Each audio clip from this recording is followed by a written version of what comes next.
आज सुनील तटकरेंचा लोकसभेसाठी उमेदवारी अर्ज भरला जातोय आणि या संदर्भातच बोलण्यासाठी आदिती तटकरे आपल्या सोबत आहेत। कशा पद्धतीची सध्या तयारी सुरू आहे?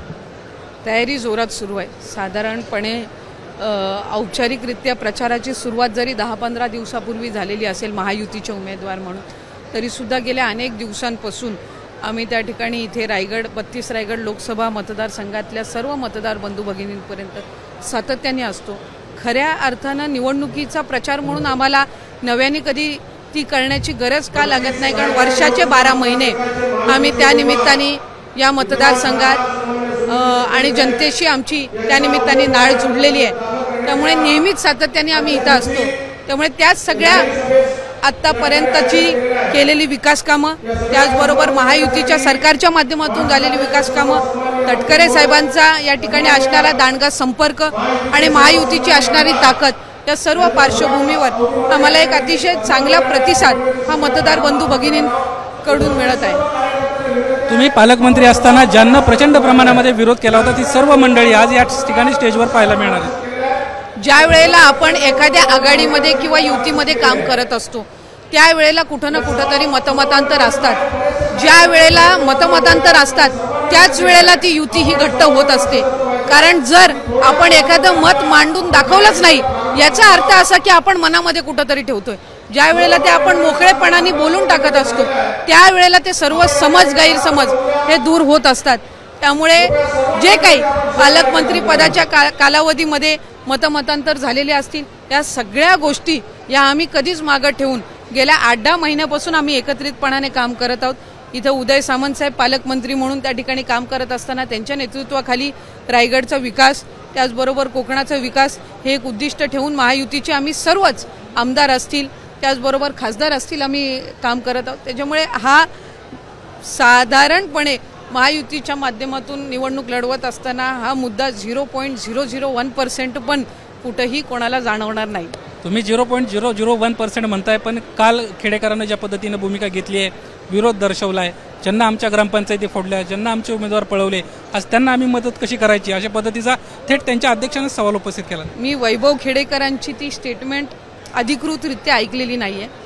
काल त्यांची मनसेच्या सर्व पदाधिकाऱ्यांची कार्यकर्त्यांची रायगडमध्ये बैठक होती।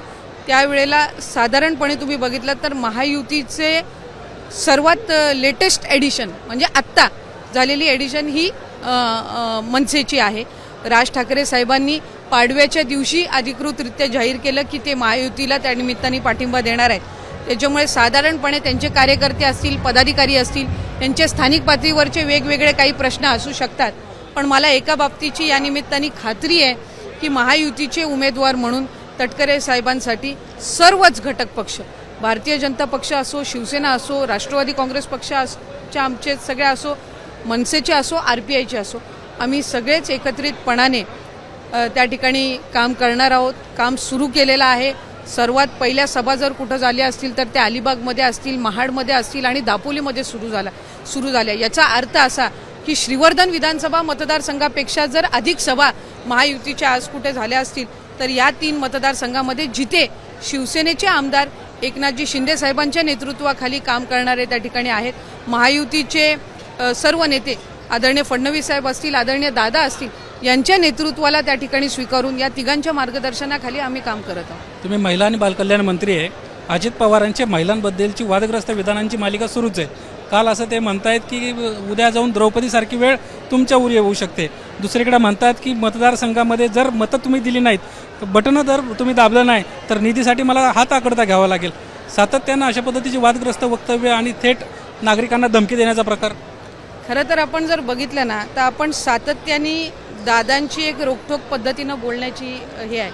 हल्लीच्या कालावधीमध्ये दादा काय बोलतात त्याची एक नेगेटिव्ह परसेप्शन आणि समोरचे काय बोलतात त्याची एक पॉझिटिव्ह परसेप्शन तयार करण्याचा हा प्रयत्न केला जातोय। भावनिक राजकारण हे समोरच्या बाजूनी जास्ती होते। दादांचा प्रचार हा विकासाच्या मुद्द्यावर आहे, कारण ते सातत्याने बारामती असेल, इंदापूर असेल, त्याचबरोबर दौंड असेल, एकंदरीत पुणे जिल्हा असेल, त्यामध्ये अधिकाधिक विकास कामांना प्राधान्य देतात। सकाळी 5 वाजल्यापासून ते सर्व तिथल्या जनतेसाठी उपलब्ध असतात। त्याच्यामुळे कुठे ना कुठेतरी ज्या वेळेला ते भाषण करत असतात त्या वेळेला तिथले लोकल काही रेफरन्सेस असतात। अशा वेळेला ती बातमी आपण सर्व महाराष्ट्र किंवा सर्वच महिलांबद्दल किंवा सर्वच तिथल्या लोकांबद्दल बोलत आहेत अशी एक परसेप्शन त्या निमित्ताने तयार केली जाते. त्यांचा एक रोखठोक स्वभाव हा त्या निमित्ताने आहे. एक त्या नेतृत्वाचा आहे की त्यांच्या मनामध्ये एक आणि ओठावर एक असं कधीच नसतं. त्याच्यामुळे ते दिवस रात्र तिथल्या जनतेसाठी काम करत असतात. त्यामुळे एकंदरीत पद्धतीनं त्या जनतेचा दादांवर एक हक्क आहे वेगळ्या पद्धतीचा आणि दादांचा तिथलं लोकप्रतिनिधी म्हणून एक तिथली जी स्थानिक ग्रामस्थ असतील तिथले पदाधिकारी असतील त्यांच्यावर आपुलकीचा आणि प्रेमाचा एक वेगळा हक्क आहे आणि त्या निमित्ताने काही संवाद हे होत असतात. पण त्यांनी केलेलं विकास काम या मुद्द्यावर अधिकाधिक बारामती लोकसभा मतदारसंघामध्ये नागरिक हे त्यांना पाठिंबा देत आहेत. आज ननंद भाऊजाई अर्ज भरतायत. खरं तर महायुतीचे उमेदवार सुनेत्रा वहिनी पवार आणि महाविकास आघाडीचे उमेदवार सुप्रियाताई सुळे हे त्या ठिकाणी अर्ज दाखल करत आहेत. कुटुंब आणि राजकारण हे कुठं ना कुठं तरी दोन वेगळे घटक आहेत. आज जर आपण बघितलं तर कुटुंबातली ही लढत ही काही महाराष्ट्रासाठी नवीन नाहीये. अशा अनेक लढती यापूर्वीही पाहिलेल्या आहेत. आपण बहीण भावांमधली लढत ही बघितलेली आहे. पूर्वीच्या कालावधीमध्ये 50 वर्षापूर्वी बारामती मतदारसंघाने दोन भावांमधली पण लढत बघितलेली आहे आणि या महाराष्ट्राने अनेक कौटुंबिक लढत बघितलेल्या आहेत. त्याच्यात आमचंही उदाहरण आहे. त्याच्यामुळे राजकारण, भावनिक राजकारण आणि विकासात्मक राजकारण या तीन वेगवेगळे मुद्दे आहेत. त्याच्यामुळे भावना आणि कुटुंब हे एका बाजूला आणि राजकारण आणि विकासाचं पॅटर्न हे एका बाजूला. त्याच्यामुळे दोन्ही उमेदवार किंवा आणखीन तिथे जे उमेदवार उभे आहेत ते आपापल्या पद्धतीनं मतदार बंधू भगिनींपर्यंत पोहोचणार. जनतेला जे रुचेल, शेवटी मतदार हा राजा आहे. त्याला ज्याचं काम त्याला रुचेल त्या पद्धतीनं ते मतदान करते.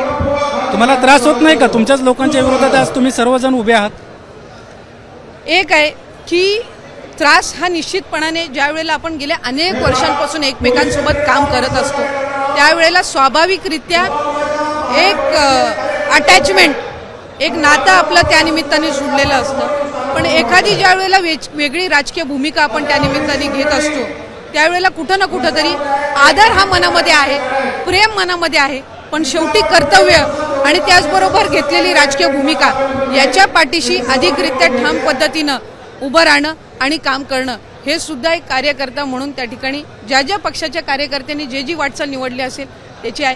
त्याच्यामुळे आम्ही सगळेच जण आमची जबाबदारी त्यानिमित्ताने पार पाडत आहोत आणि ही जबाबदारी पार पाडत असताना कुठेही एकमेकांवर वैयक्तिक टीका किंवा कुठेही वैयक्तिक अपमान हा होऊ नये याची जाणीव आम्ही तर निश्चितपणाने मनामध्ये ठेवत आहोत. धन्यवाद आमच्याशी बातचीत केल्याबद्दल. आपण पाहतोय आदित्य तटकरेंना प्रतिक्रिया दिलेली आहे. एकमेकांच्या विरोधात निवडणुका लढतोय. नक्कीच या गोष्टींचा त्रास होतोय अशा पद्धतीचं त्यांचं मत या निमित्तानं आपल्याला पाहायला मिळतं. कॅमेरामॅन अजित शिवतरकर, निलेश उदावले, एबीपी माझा, अलिबाग. एबीपी माझा, उघडा डोळे बघा नीट.